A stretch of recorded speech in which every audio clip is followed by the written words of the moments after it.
ઠંડીની શરૂઆત થાય એટલે દરેક ગુજરાતીના ઘરમાં કંઈક ને કંઈક વસાણા બનતા હોય અને આ વસાણાનો રાજા એટલે કચ્છી અડદિયા, જે સ્વાદમાં તો એટલા સરસ બનતા હોય છે તે તેની સુગંધ અને કલરથી એકદમ અલગ છે. જો તમને પણ કચ્છી અડદિયા બનાવતા નથી ફાવતા અથવા તો માપ નથી ખબર, તો આજે ખૂબ સરસ એકદમ કલર ઉમેર્યા વગર જ આપણે આ અડદિયાનો કલર પણ લાવશું અને સુગંધીદાર મસાલો પણ ઘરે જ બનાવીશું. ચલો જોઈએ રેસીપીને. તો જુઓ, પહેલાં તો દૂધ લેવાનું છે અડધા કપથી થોડુંક ઓછું, જેને 1/3 કપ કહી શકીએ. તેમાં 1 ચમચી દેશી ઘી ઉમેરી દઈએ, તેને ગરમ કરવા સાઈડમાં મૂકીએ. ત્યાં સુધી લોટનું માપ વજનમાં 250 ગ્રામ જેટલો અડદનો મેં ઝીણો લોટ લીધો છે. સામાન્ય રીતે જોઈએ આપણે ઓથેન્ટિક રીતે તો અડદનો કણીવાળો લોટ ઉપયોગી થાય છે, પરંતુ જો ઘરમાં જાડો ન હોય ને ઝીણો હોય તો પણ તમે બનાવી શકશો. 2.5 કપ જેટલો લોટ છે, વજનમાં 250 ગ્રામ છે. હવે જુઓ, દૂધ અને ઘી ગરમ થઈ જાય અને જો વધારે થઈ જાય તો થોડુંક ઠંડુ થવા દેવાનું. પછી આપણે આ રીતે ચમચીથી પહેલાં મિક્સ કરી લઈએ. આવી રીતે બધું જ ઉમેરી દઈએ. ત્યાર પછી હાથેથી તેને સરસ રીતે બધા લોટમાં મિક્સ કરી લેશું. જુઓ, ઝીણો લોટ છે તેમ છતાંય જ્યારે આ રીતે ઘી અને દૂધનો ધાબો દેવામાં આવે છે ત્યારે એમાં કણી થઈ જતી હોય છે. આગળ આપણે જોશું પ્રોસેસમાં કેટલી સરસ કણી પડે છે.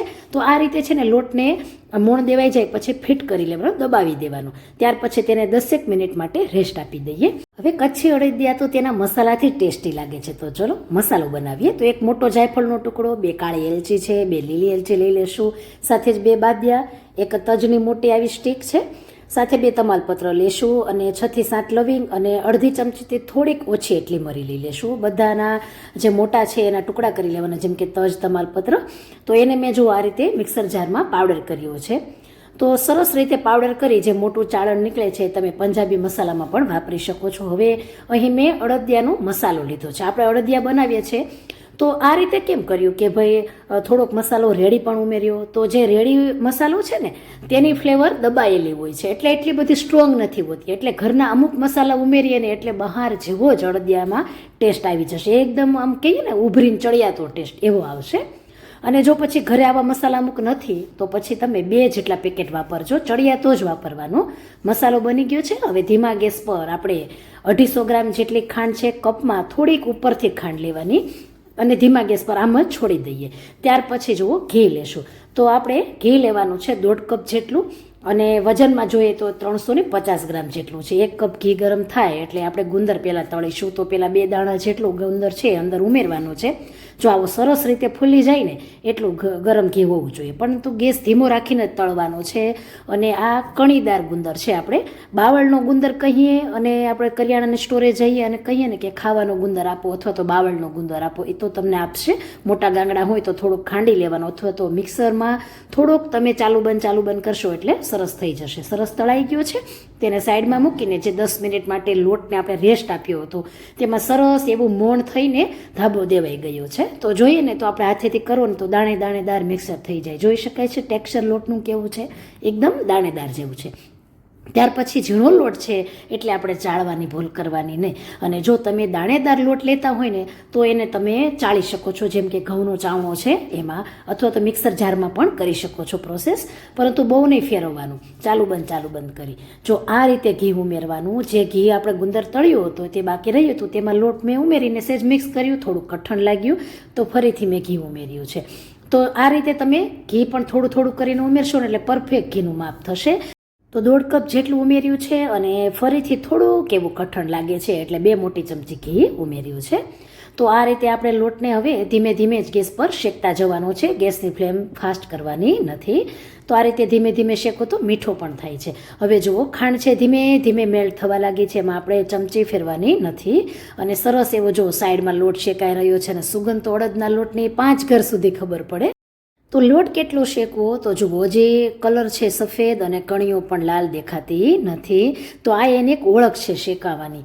તો જોઈ શકાય છે કે ખાંડ સાઈડમાં મૂકી હતી, ધીમે મેલ્ટ થવા લાગી છે. આ રીતે આપણે તેને કેરેમલ કરવાની છે અને બધી બાજુ થોડું વાસણ ફેરવશું ને એટલે ખાંડ સરસ એવો કલર પકડી લેશે.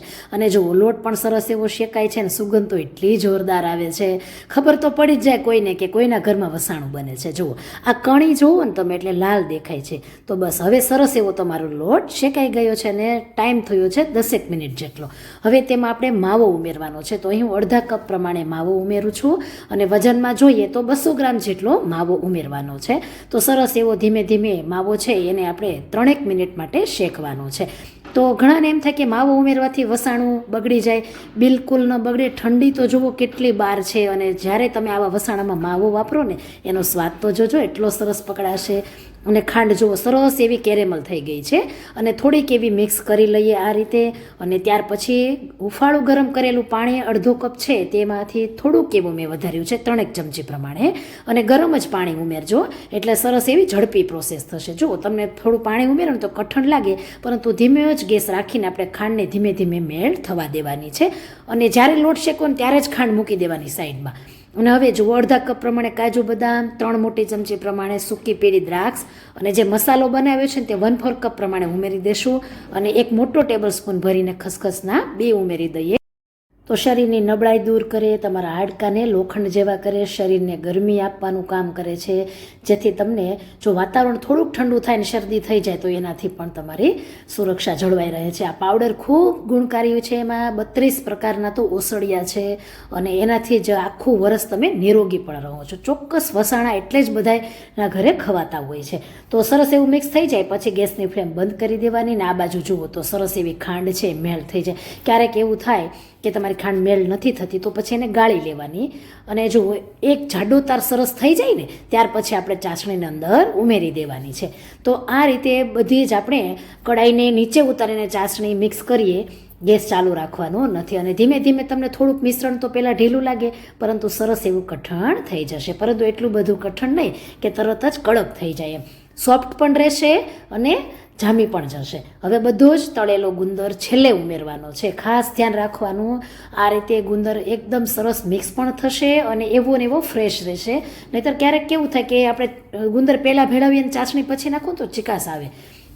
હવે ખસખસના બી હજી હું વધારે ઉમેરું છું 1 ટેબલ સ્પૂન પ્રમાણે, અને આ રીતે બધું મિક્સ કરી દેશું. જો આ રીતે તમને મિક્સ કરતાં ઓછું લાગે તો તમે ઉમેરી શકો છો. આ રીતે મને થોડોક ખસખસનો ભાગ ઓછો લાગ્યો એટલે મેં ઉમેર્યા છે. તો આ અડદિયાની ખાસિયત છે તેનો કલર, અને તેમાં સોફ્ટનેસ પણ હોવી જોઈએ, અને પરફેક્ટ તેને એક આકાર આપવામાં આવે છે. જો જ્યારે તમે આ રીતે ભરતા હો ને ત્યારે સરસ રીતે એને ફિટ કરી દેવાનો, એટલે આકાર બહુ સરસ આવશે એમ. અને ખાસ કરીને તેની કિનારીએ તો ખાસ દબાવવાનો, એટલે એની કિનારીએથી સેજે ખાચા ખૂચી નહીં આવે આકારમાં. અને આમનમ પણ તમે બનાવી શકો હાથેથી સેજ વાળીને નાના એવા ડુંગરનો શેપ આપીને. જુઓ કેટલા મસ્ત લાગે છે. તો તેનો કલર, આકાર, તેનો સ્વાદ આ ઓથેન્ટિક રીતે જે અડદિયા કચ્છના બને છે ને એવા જ તમને ટેસ્ટમાં લાગશે, અને આ રીતે જ તે અલગ પડતા હોય છે. તો પિસ્તાથી મેં ગાર્નિશ કર્યું છે, અને પહેલી વાર બનાવતા હશો ને તો પણ પરફેક્ટ માપ છે. અને કાંઈ પણ તમને પ્રોબ્લેમ લાગે તો કોમેન્ટ આપજો, હું તમને ચોક્કસથી આન્સર આપીશ. તો રેસીપીને ટ્રાય કરો, શેર કરો.